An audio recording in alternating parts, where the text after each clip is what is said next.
চিনচনি আমারে আমি হইছি আম আর উপরে তারা যে দেখতাছো তারা হইছে লিচু আমটা হইছি বাই বাই শালা কুত্তার এতিকা বালা জীবন পাই। হাই রে বাদাই মাম রে তোর কি তার জায়গা নাই সেদিন কাটাল লাগিয়া রইছ আজ গায়ে লেচুর লগে ঝুলছ।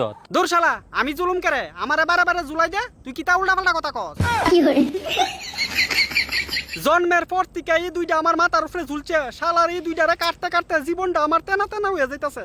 তোর গাছের ডালের মধ্যে লেচু আইছে কেমনে? পারিবারিক কথা কোন জানি এমনে মান সম্মান যাইব পরে কেউ যদি শুনে শূন্য আর কি তুইব তোর দেখলে তো কেউ এমনি বুঝ জ্বালাইব। তার মানে তুই আমরার পরিবারের ব্যাপারটা বুঝ জ্বালাইছস। বুঝ জ্বালাওনার আর কিতা আছে দেখলে তো এমনি আদা মাদা কিছু বুঝই যা। তইলে আমার উপরে লিচু দুইটা আইছে কেমনে এই কথাটা জিজ্ঞাসা করে বারে বারে জুতা খাওরা। তে বুঝ জ্বালাইছে যে আমার মান সম্মান প্লাস্টিক হয়ে রইছে এর ফুরুক্তিতে আমার লগে তামসা দেয়া হইতাছে। আরে আসল ঘটনাটা কি আমি জানিনি এলিগানে তোরা জিগাইলাম। হ্যাঁ বুঝছি তো তোর মতলবটা আসল ঘটনা জানি না কাটা গায়ে নুনের সিটা দিতি বাড়ির থেকে আইন না। দেখ আমি কিন্তু তোর এইটা কথা কইতাম চাইছি না তুই আমার মনের কথা জানিতাছ টাইন না। তার মানে আসল ঘটনাটা বালা করে খুললা কইলে আর তুই বালা করে ফুন্ডামিটা আরম্ভ করতি যাই দূরা বাদাইমা। কেন নই বাস্তাছি না মাথার উপরে দুইটা লটকাই দিছে উপরোক্তিতে আয় আমার লগে না ফুটকি মারামারি আলাপ করতেছে। ওই তোর লগে কি তার এই ফুটকি মারামারি আলাপ করছি তোর ঘটনাটা সম্পর্কে একটু জানতাম চাইছি। ঘটনা ব্যাপার জানতি তো তুই বয় না ব কইতাছি তোরে কইতাছি। ও নে বইছি ক নে শুনতাছি। তুই জানোস পরকীয়ার ঘষা আজকে আমার জীবনটা এরিছে এরম দশা। পরকীয়ার ঘষা দূর বইছি পরে কামড়াইতাছে জঙ্গলের মশা। আমার বাপে অজাইত্তা মাইয়া বিয়া করছে এলিগা আজকে আমার দশা এমন হয়ে রইছে। তোর বাপে অজাইত্তা মেয়ে বিয়া করছে মানে বুঝলাম না একটু খুললা কছে।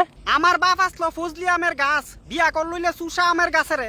আচ্ছা এরপরে নিজের জাতেরে ছাইরা বিয়া করছে লিচু গাছ অজাইত্তারে। ও আচ্ছা এমনি নিউজ তোরা দুইটা একবারে কথায় আছে না ফাটা ফুটার ঘষাঘষি মরিচের কাম শেষ। ওখানে গিয়া বুঝলাম তোরা দুইটা তখনই আইছ যখন ফজলিয়াম আর লেসুর ভিতরে লাগ যায় ফেস।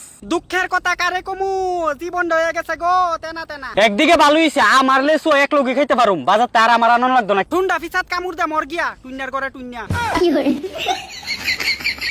দুঃখে আমার বট্টা ফাটে তেন তার নিজের দান দেয় আডে। দেখ তোরা রে কেউ নিত না কারণ তোরা হইছ পরকীয়ার ফল।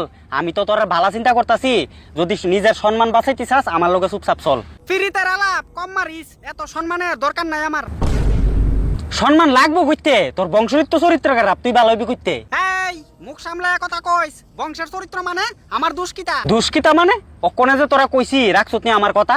তুই কিতা চাস তোর কথা রাখা আমার বাকি জীবনটা কি আমি নিজের হাতে বাস দিতাম। বাস দিতি কেরে তোর লাগে আমি উদ্রা করতামই পারি মনে কর আমার লগে গেলে সয় সম্মান আমার ফেডো গেলি। আমি জানতাম তো তুই যে কত নাম্বার বান্দর মানে আমার কোন রকম ফুসলে বাসলে মানে তোর ফেডো দিয়ে লাইলি।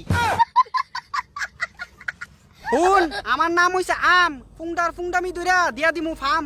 ঠিক আছে যাইস না তোর বংশেরই চরিত্র খারাপ তোরা আমার বাড়ি নিয়ে যেত না। যা যা যা গুখা মর তোর বাড়িত গিয়ে আমি মুতিও না। খাফরাইয়া দাঁত ফালাই দিমু আর আমার বট্টা দিয়া তোর ডিমা তুলি সেচ্চা দিমু।